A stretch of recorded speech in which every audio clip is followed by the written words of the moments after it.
Good morning, students. Today we are going to learn chapter 5 of our English reader book.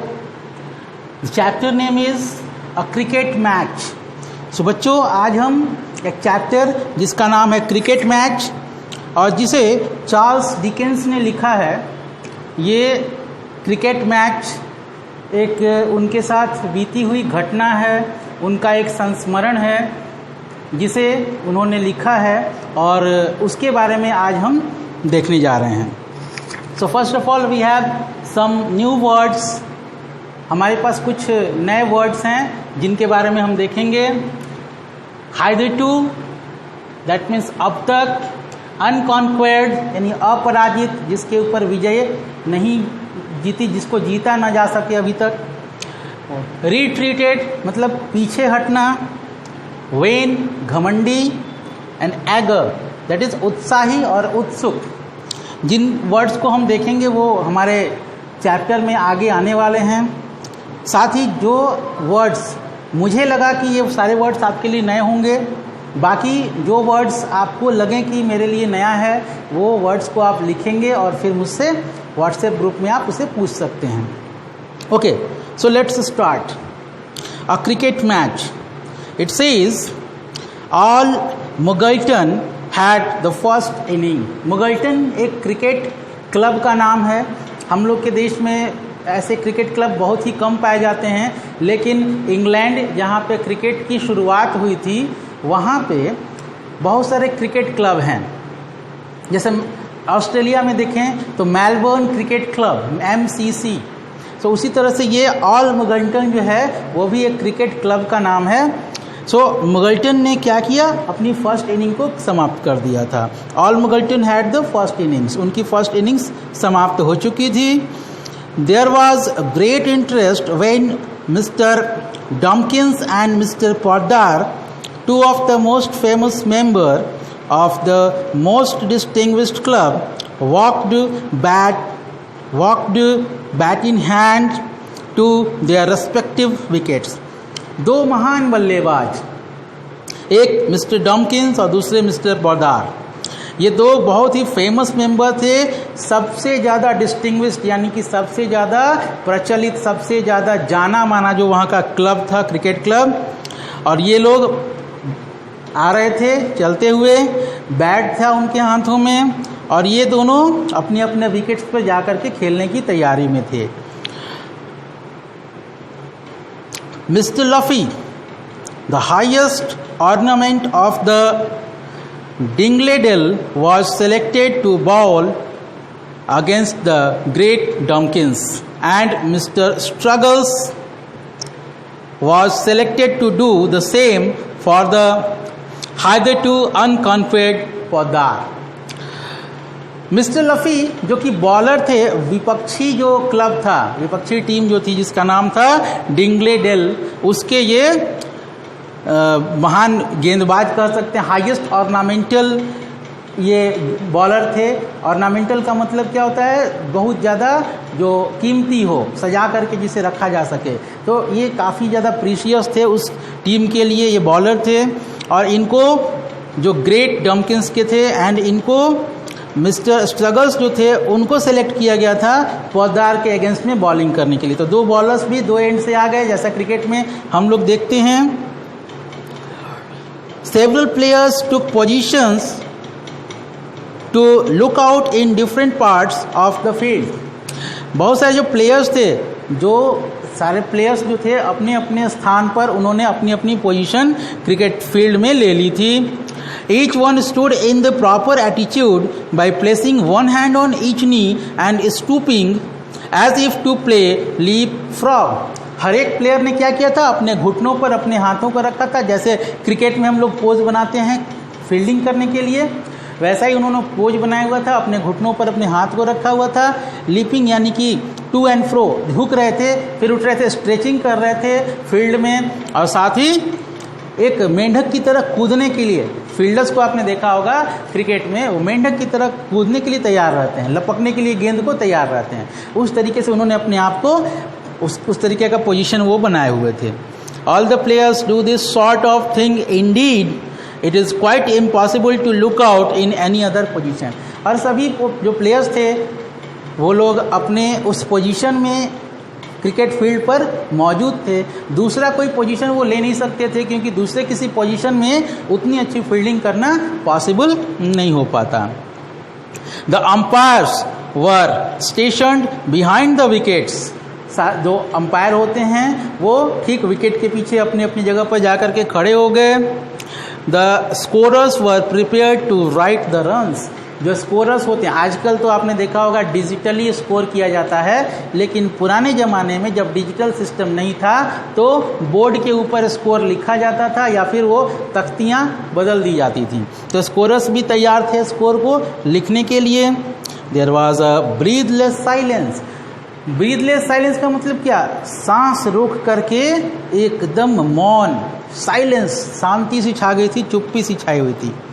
Mr. Luffy retreated a few steps behind the wicket of Mr. Poddar and held the ball in his right eye for several seconds. Mr. Luffy ने क्या किया? Wicket के थोड़ा सा पीछे लोग जाते हैं, बॉलर्स को आपने देखा होगा कि विकेट के थोड़ा पीछे जाते हैं और वहाँ से फिर वो बॉल को एम करते हैं। तो उन्होंने भी क्या किया, अपने हाथ में बॉल रखा और एम किया कि किस डायरेक्शन में वो बॉल जा रहा है, ठीक मिस्टर पोद्दार के पीछे। Dumkins waited for its coming with his eyes fixed on the movement of लफी।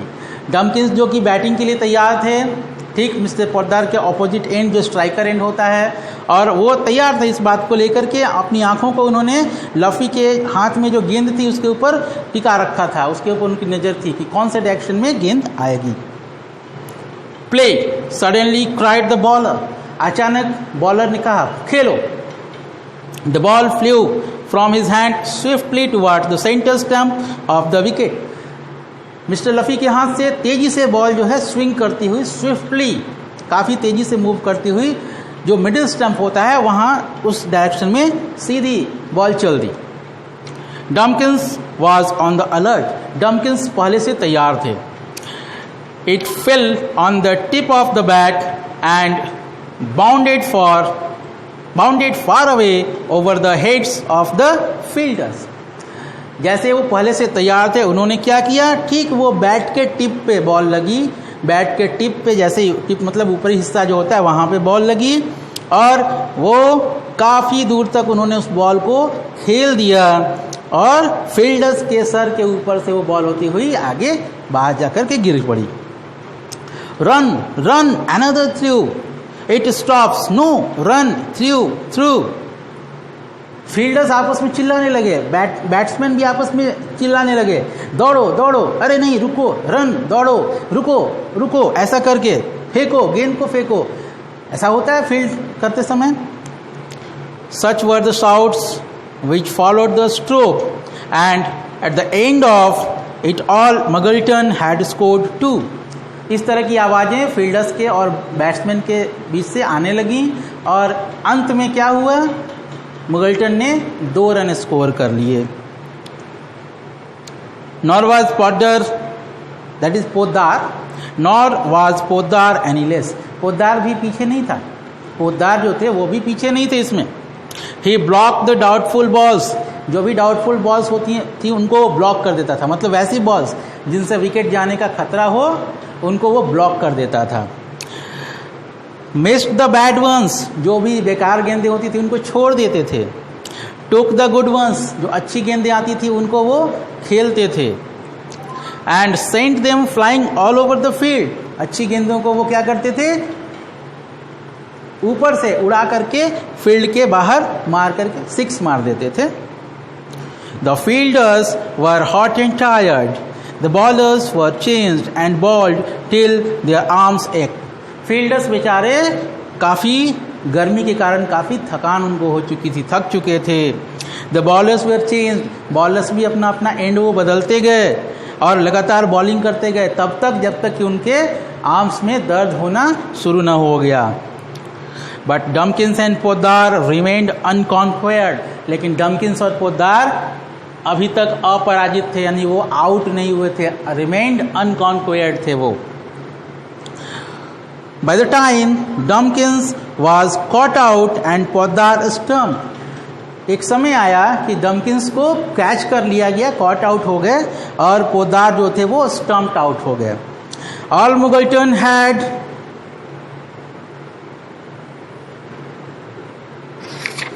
made 54 while the score of the Dingledale was as blank as their faces. All Muggleton ने क्या किया, अपने स्कोर को 54 तक, मतलब वो 54 रन तक बनाए उन्होंने 54 का स्कोर किया. लेकिन डिंगलेडेल का क्या था, जैसे उनके चेहरे पे जीरो था, जैसा उनका चेहरा ब्लैंक था, वैसे ही उनका स्कोर भी अब तक ब्लैंक था. The differences was too great to be recovered. ये जो डिफरेंस था वो बहुत ही ज़्यादा था, जिसे पूरा नहीं किया जा सकता था, रिकवर नहीं किया जा सकता था. इन वेन का मतलब होता है घमंड. So in vain did the eager, Luffey and the energetic Struggles do all that they could to cover the ground Dingley Dell had lost. Dingley Dell's जो थी टीम, उसके ये जो टफी लफी जो थे बॉलर, वो इतने ज़्यादा घमंड में थे और वो इतने ज़्यादा उत्सुक थे, उत्साही थे कि इस उत्साह में, इस घमंड में उन्होंने मैच को ही लॉस कर दिया, मैच को ही वो हार गए. It was of no use, अब उसका कोई मतलब नहीं था. एंड डिंगलेडेल गेव इन, अब डिंगलेडेल को हार मानना था और उन्होंने हार मान ली. And allowed the superior skill of the All Muggletons, और उन्होंने ऑल मुगल्टन्स के जो सुपीरियर स्किल था, सुपीरियर स्किल का मतलब जो उनकी क्षमता थी, जो उनकी बेहतरीन क्षमता थी, उसको उन्होंने मान लिया, उसको उन्होंने जीतने को अलाउ कर दिया. और इस प्रकार से ऑल मुगल्टन जो थे वो इस मैच को जीत गए. तो बच्चों, इस तरीके से हमने इस चैप्टर को देखा, इस चैप्टर को कंप्लीट किया. इस चैप्टर के जो भी बाकी एक्सरसाइज हैं और वो सब आपको धीरे धीरे मिल जाएंगे. और इसके यहाँ पे 1 2 3 4 5 वर्ड्स आपके पास में हैं. आई थिंक आपको बहुत सारे ऐसे वर्ड्स मिलेंगे जो आपको नहीं समझ में आएंगे, तो आप उन वर्ड्स को लिखें and you can text me personally on WhatsApp. So इस प्रकार से हम लोग ये चैप्टर यहीं पे समाप्त करेंगे और आशा है कि आपको ये चैप्टर समझ में आया होगा. अगर कुछ भी आपको नहीं समझ में आता है तो आप इस चैप्टर को थॉरोली पढ़ें और पढ़ने के बाद से फिर वापस मुझे कमेंट करें. Thank you.